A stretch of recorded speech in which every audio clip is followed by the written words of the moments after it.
সারা জীবন দেবদেবীরা ডাকলি, আজকে আমি মাওলার সন্তান আমার ঘর পর্যন্ত আইসা পড়লি।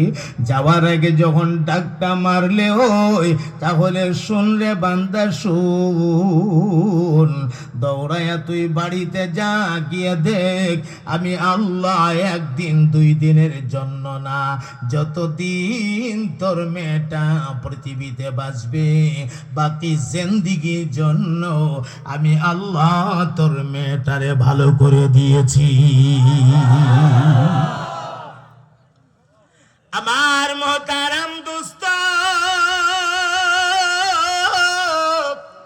রব্বুল আলামিনের মধুর কণ্ঠ লোকটার কান দিয়ে ঢোকা মাত্র কলিজা ভাঙ্গা চোখ দিয়া গড়গড়ে পানি বেরিয়ে গেছে। এ আমার মাওলার কণ্ঠ যে কত মধুর, আবার মাওলার কণ্ঠ যে কত মজার, এটা কেমনে আপনি বুঝবেন? এটা জানেন মুসা কালিমুল্লাহ। কারণ মুসা কালিমুল্লাহ তুর পাহাড় থেকে মালিকের সাথে কথা বলতেন।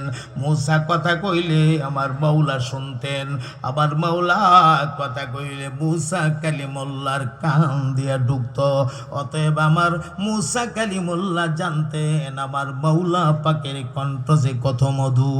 আর জানতেন আপনার আমার নবী রাহমাতুল লিল আলামিন, আপনার আমার নবীকে আমার আল্লাহ সাতটা আসমান পাড়ি দেওয়া, সিদরাতুল মুনতাহা পাড়ি দেওয়া, লৌহ কলম পাড়ি দেওয়া, 70,000 আগুনের পর্দা পাড়ি দেওয়া, 70,000 নূরের পর্দা পাড়ি দেওয়া, লা মাকান পাড়ি দেওয়া, লা জামান পাড়ি দেওয়া, আমার মাওলার বাড়ি আরশে আজিমিনিয়া আল্লাহ তার বন্ধুর সাথে পাশাপাশি বৈশা গল্প করছে, কথা বলছে। অতএব আমার নবী জানে গো, আমার মাওলা পাকের কণ্ঠ যে কত মধুর আর কত মজা। আপনি আমি এটা কেমনে বুঝবো?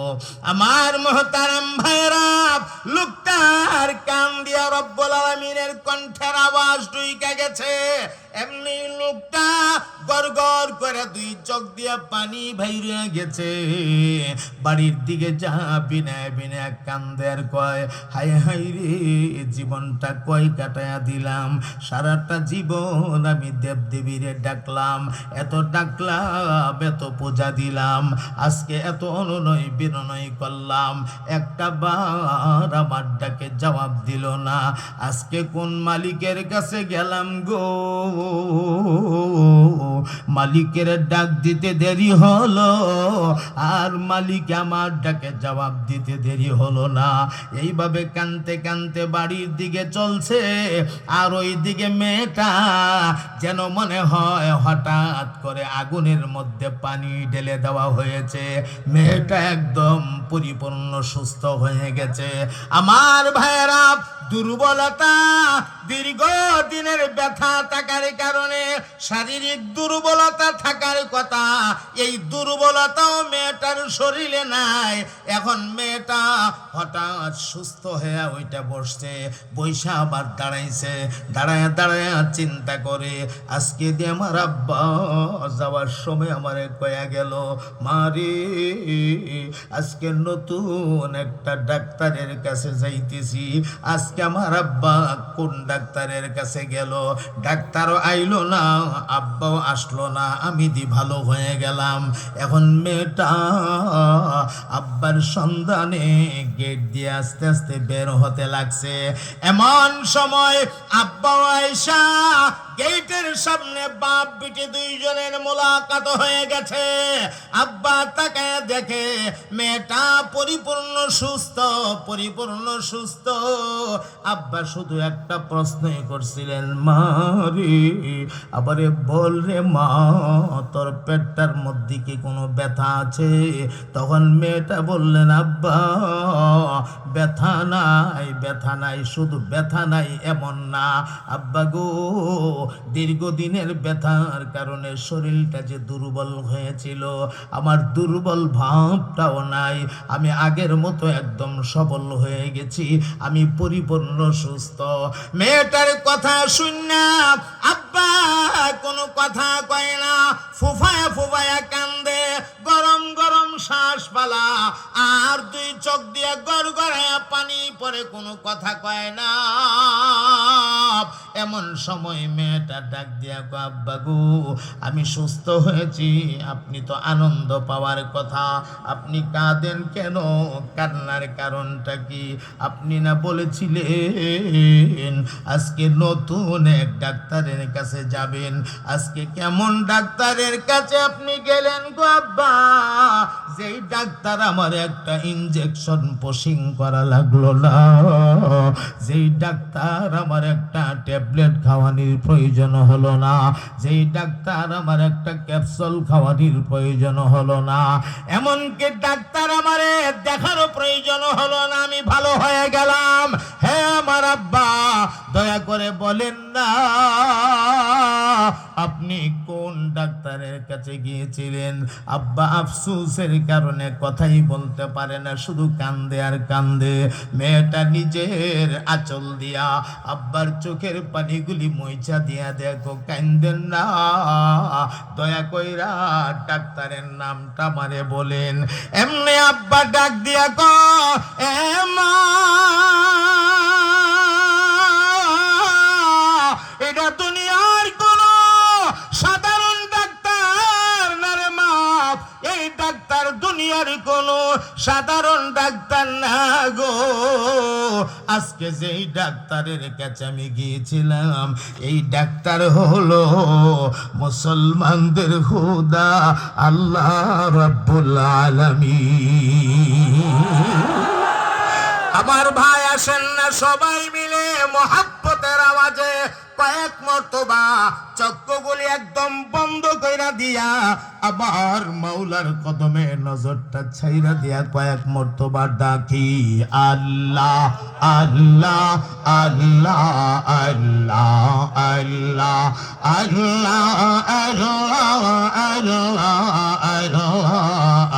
আল্লাহ আল্লাহ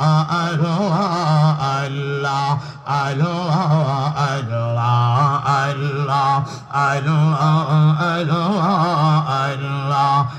আল্লাহ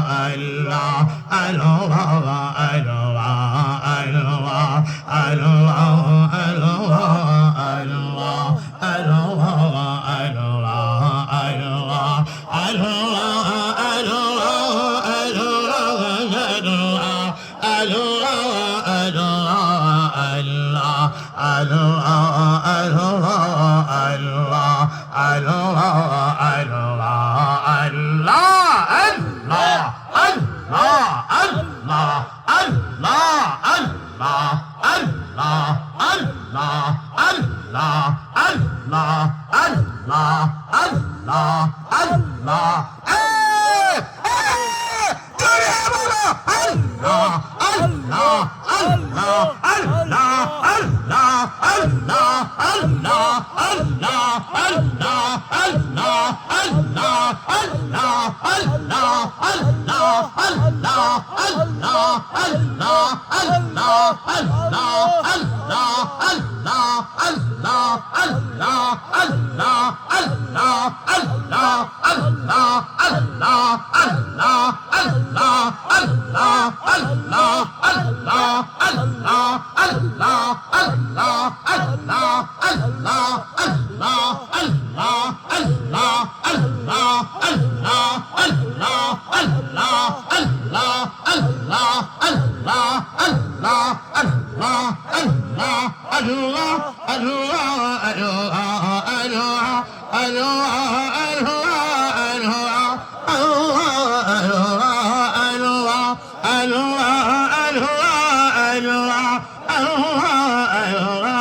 لا إله إلا الله